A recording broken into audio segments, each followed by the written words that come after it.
Shalom, berjumpa kembali Polo-polonya manis. Siang hari ini saya ingin memberikan reaksi. Saya kaget ternyata rekaman pengajaran Islamologi yang saya berikan di STT Rai dikutip oleh banyak YouTuber mengenai adanya gambar Maria dan Yesus di Ka'bah digabungkan dengan cuplikan pernyataannya Buya Sakur di kantor di polisi, akhirnya menjadi viral.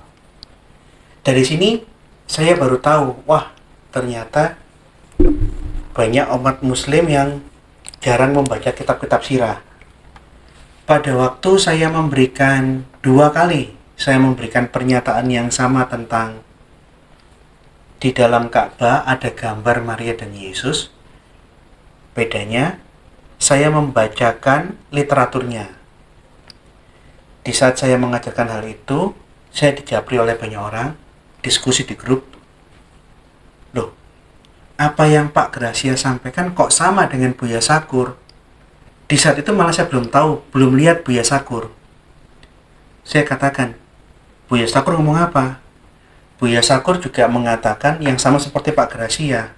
Oh ya, memang itu benar karena kisah ada gambar Maria dan Yesus di Ka'bah itu kisah yang populer di dalam kitab-kitab sirah. Sejak saya memberikan mata kuliah Islamologi yang sama isinya dengan pernyataan Buya Sakur, akhirnya banyak YouTuber yang mengambil memotong penggalan kuliah saya yang saya sampaikan di STT Rai. Saya jelaskan bahwa memang di tanah Arab sebelum Islam sudah ada penyembahan terhadap Maria. Maria adalah istri Allah yang punya anak Yesus, sehingga Allah, Maria, dan Yesus disembah sebagai 3 dewa sekeluarga. Dan termasuk adanya gambar Maria di Ka'bah. Silakan lihat cuplikan berikut ini.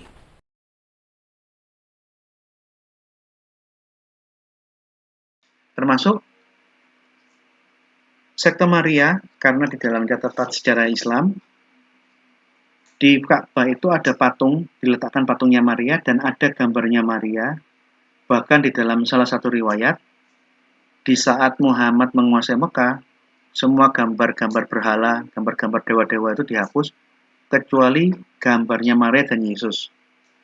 Dan menurut catatan Bapak Gereja, nah ini enak, riwayat baik dari Islam dikonfirmasikan cocok dengan catatan sejarah dari pihak Kristen, ini baru bagus. Karena kalau kita hanya menggunakan satu sumber dari satu pihak saja, cenderung kurang objektif. Karena pihak pemenang cenderung membenarkan dan menutup-nutupi kesalahan. Sedangkan pihak yang dikalahkan cenderung dia lebih mengeluarkan data-data kekejaman dan hal-hal yang biasanya disembunyikan oleh catatan sejarah pihak pemenang. Jadi biasakan kalau kita ngomong sejarah yang data dari kanan dan kiri dibuka semua, supaya kita dapatkan gambaran yang realnya seperti apa dari berbagai pihak yang berkonflik untuk masalah itu. Sekarang kita lihat, sebelum zamannya Muhammad, bahkan 200 tahun sebelum Muhammad lahir, sudah ada sekte bidat Kristen penyembah Maria. Menurut catatan Bapak-Bapak Gereja, sekte Maria Idolatry, sekte penyembah Maria ini sudah masuk dan tinggal di Mekah di abad keempat. 200-300 tahun sebelum zamannya Muhammad sudah ada sekte ini, di mana di dalam ajarannya sekte penyembah Maria ini dia mempunyai bukan Tritunggal, tapi ajarannya seperti ini. Allah mengawini Maria yang manusia sehingga lahirlah Yesus yang dia setengah Allah dan setengah manusia. Jadi Allah Bapa yang ilahi, yang divine, menikah bersenggama dengan Maria yang insani, yang human being, dan lahirlah anaknya Yesus, separuh ilahi, separuh insani. Ini ajaran mereka. Ini sekte bidat Kristen Arab. Ini kepercayaan orang-orang wanita Arab di abad keempat yang masuk ke Mekah abad keempat. Dalam penghormatan ritualnya terhadap Maria, sekte Mariamid, sekte penyembah Maria ini mengelilingi Ka'bah, dan di saat dia mengelilingi Ka'bah dan ada patung Maria di situ, mereka membuat sesaji. Sesajinya itu khas, harus itu, tidak boleh yang lain. Sesaji yang khasnya kelompok penyembah Maria ini apa? Sekte-sekte bidat wanita Arab ini membuat kue yang tipis dan pipih. Kue bundar yang pipih. Namanya di dalam bahasa Yunani kolidri. Oleh karena itu sekte penyembah Maria, sekte Mariamid ini di dalam bahasa yang lain namanya adalah sekte kolidrianisme, sekte roti bundar pipi. Karena dia kalau keliling membawa sesaji, sesajinya harus kue bundar pipi yang ditaruh di depan patungnya Maria. Nah, kadang-kadang saya mikir, kok catatan bapak-bapak gereja mengatakan roti sesajinya untuk Maria yang sudah dipersembahkan wanita-wanita bidat Arab abad keempat ini bentuknya roti bundar pipi. Jangan-jangan roti Mariam yang ada di Jakarta, di Surabaya, di Malang, jangan-jangan nih rotinya bidat nih. Tapi saya cuma hanya berandai-andai ya. Karena saya melihat kesamaan wujud. Ada roti Mariam, kira-kira roti Mariam itu tahun 2005 itu baru mulai dipromosikan. Pada waktu roti Mariam itu mulai dijajakan secara franchise di Surabaya dan di kota-kota besar, saya tuh cuma geleng-geleng, saya tertegun. Oh, roti Mariam itu ternyata wujudnya bundar pipi. Terus saya mikir, loh, bukankah roti sesajennya untuk dewa patung Maria di Mekah abad keempat itu roti bundar pipi? Jangan-jangan ini rotinya bidat dong. Tapi ya itu hubungannya seperti apa saya nggak ngerti lah. Cuma saya hanya menyajikan bahwa ada kesamaan antara data-data sejarah di dalam dunia kekristenan, catatannya bapak-bapak gereja, dengan wujudnya roti Maria di zaman sekarang, roti Mariam. Anda bisa baca bukunya Geoffrey Parinder, Jesus in Islam, in Quran. Dia jelaskan bahwa ada sekte Kristen, sekte sesat, bidat-bidat wanita Kristen Arab yang tinggal di Mekah, yang mengagumi Maria dan menyembah Maria sebagai istrinya Allah. Jadi tritunggalnya mereka di dalam nama Allah Bapa, Allah Mami, dan Allah Anak dan anaknya, kira-kira begitu. Nih. Mereka, menurut contohnya Geoffrey Parinder, sekte penyembah Maria ini menyembah Maria dengan cara yang tidak pantas. Kaum kolidrian, kaum roti bundar, sekte Mariamid ini adalah sebuah sekte wanita Arab abad keempat mempersembahkan kepada Maryam dalam wujud patung sejumlah roti bundar pipi kolidri, seperti yang pernah mereka lakukan pada Ibu Bumi yang mulia pada zaman pagan. Epipanius, bapak gereja abad 5, ini malah abad 5 malah. Ini mungkin ada salah sedikit tentang penanggalan abad. Kalau ngomong Epipanius ini bukan abad keempat, ini abad kelima. Epipanius, penentang kesesatan ini, mengatakan bahwa Trinitas harus disembah. Bapa, Putra, Roh Kudus, Allah, Firman Allah, dan Roh Allah harus disembah. Tetapi Maria tidak boleh disembah.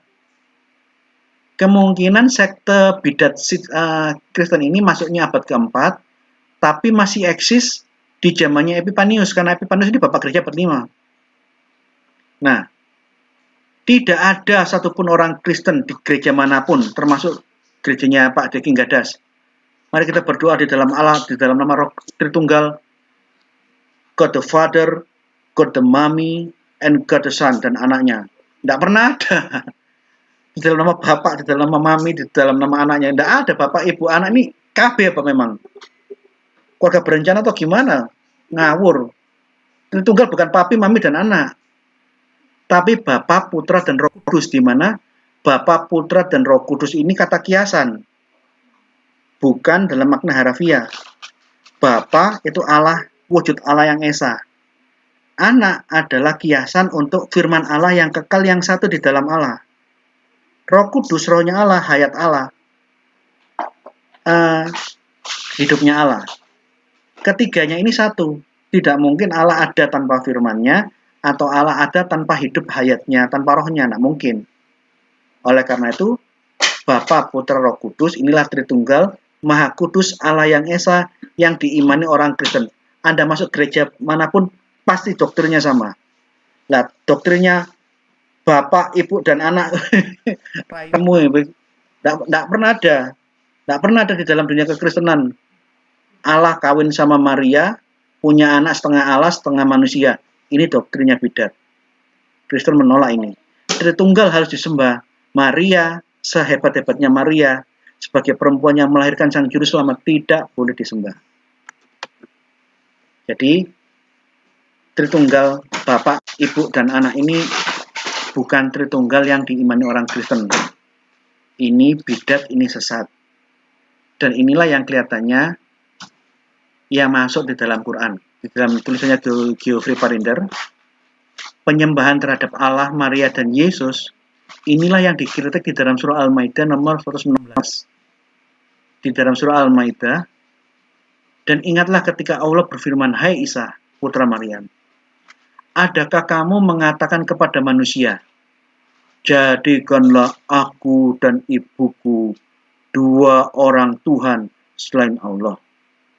Isa menjawab, Maha Suci engkau. Tidaklah patut bagiku mengatakan apa yang bukan hakku mengatakannya. Jika aku pernah mengatakan, maka tentulah engkau mengetahui apa yang ada pada diriku, dan aku tidak mengetahui apa yang ada pada diri engkau. Sesungguhnya, engkau maha mengetahui perkara-perkara yang gaib-gaib. Kemungkinan besar, menurut analisnya Geoffrey Parinder, ayat Al-Maidah 5 ayat 16 yang dikritik Al-Quran bahwa adanya penyembahan Allah di samping Allah punya istri Maria dan juga Yesus, Bapak, Ibu, dan anak disembah ini bukan kritik Al-Quran terhadap mainstream kekristenan karena tidak ada ajaran seperti ini. Ini kritik Al-Quran terhadap penyembahan berhala yang ada di Mekah, yang tidak lain adalah sekte penyembah Maria, sekte Mariamid atau Serikolidrian yang ada di Mekah. Nah, mengenai ayat ini pun juga ada masalah juga loh. Kalau ada di mahasiswa perhatikan,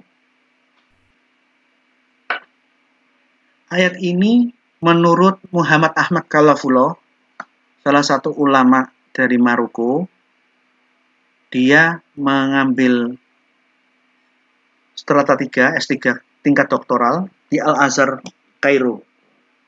Di dalam disertasi doktoralnya, dia memasukkan ayat ini. Bahwa ayat ini merupakan salah satu contoh ayat yang tidak pernah terjadi di dalam sejarah. Karena apa? Kok bisa Allah tidak tahu dan meminta konfirmasi kepada Yesus? Kira-kira gambarannya begini ya. Yesus, Yesus, kamu ya yang ngomong ke orang-orang bahwa jadikanlah kamu dan ibumu dua Allah selain aku. Ya ampun Tuhan, kapan gue ngomong begitu?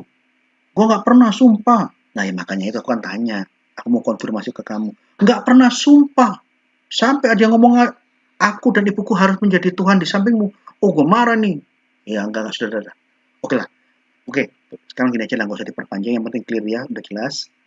Memang kamu enggak kan ya, kan bisa mengaku enggak kan? Iya, lu kan maha tahu, kan masa engkau kan Allah yang maha tahu, masa kalau saya berbuat ini, masa kamu gak tahu? Oh iya, gue maha tahu.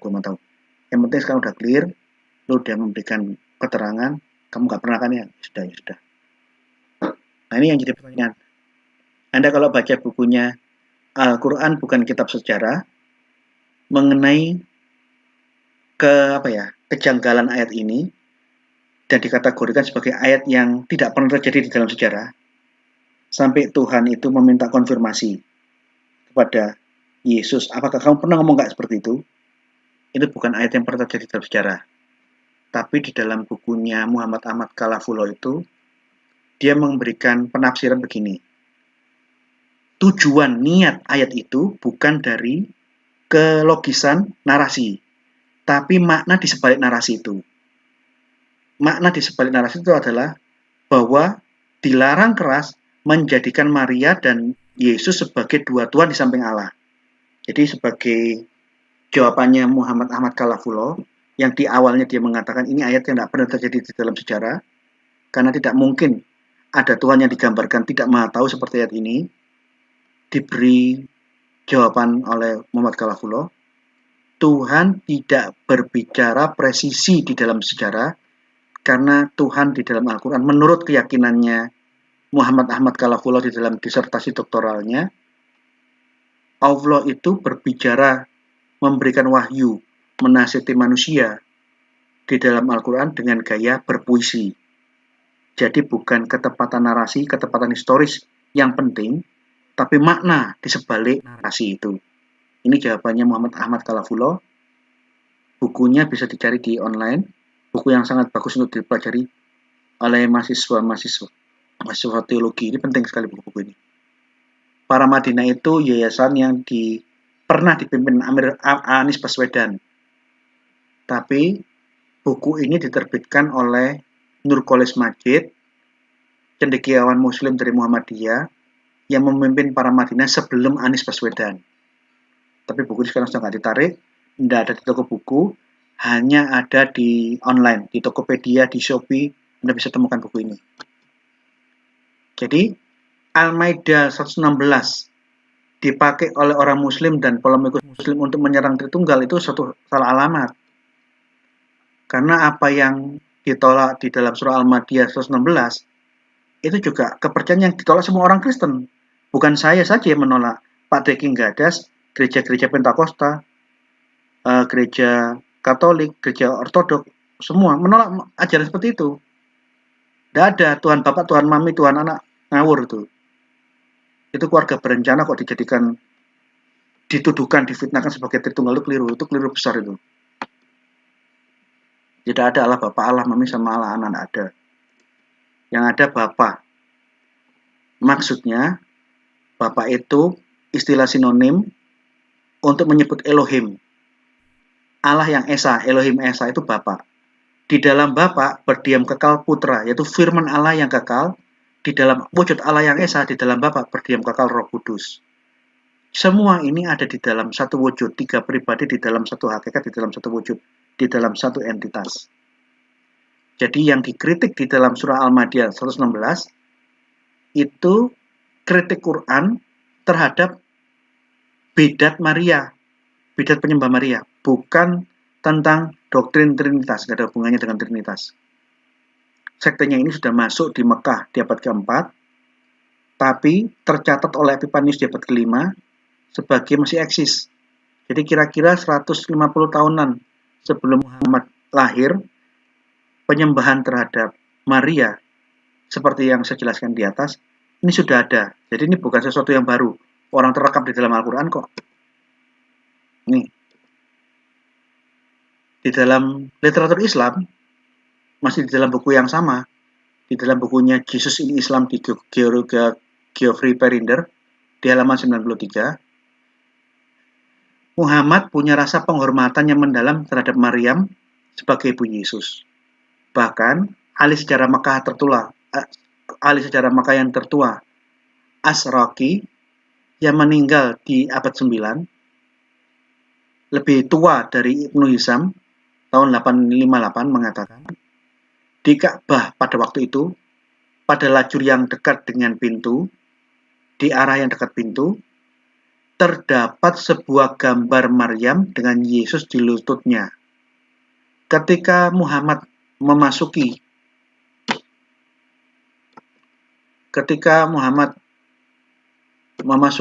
Mekah dengan kemenangan penaklukan kota Mekah, mengambil alih kota Mekah, ia memerintahkan hancurkan patung-patung yang berada di sekeliling Ka'bah dan hapus semua lukisan-lukisan para nabi dan malaikat. Namun dikisahkan bahwa ketika para pengikutnya mulai membersihkan, mencuci lukisan-lukisan nabi, dewa-dewa, malaikat-malaikat di sekeliling Ka'bah itu dengan air dari sumur Zam-Zam, Muhammad SAW meletakkan tangannya di atas gambar Yesus dan Maria, lalu berkata, "Cucilah semuanya kecuali apa yang ada di bawah tanganku." Semua gambar yang lain hapus, cuci, bersihkan, hilangkan, tapi jangan hilangkan gambar Maria dengan Yesus di pangkuannya Maria. Apakah kisah ini benar atau tidak? Katanya Giovanni Wander. Enggak. Ini benar apa enggak kisahnya? Enggak. Yang jelas riwayat ini menunjukkan bahwa Muhammad memberikan penghormatan terhadap Yesus dan ibunya.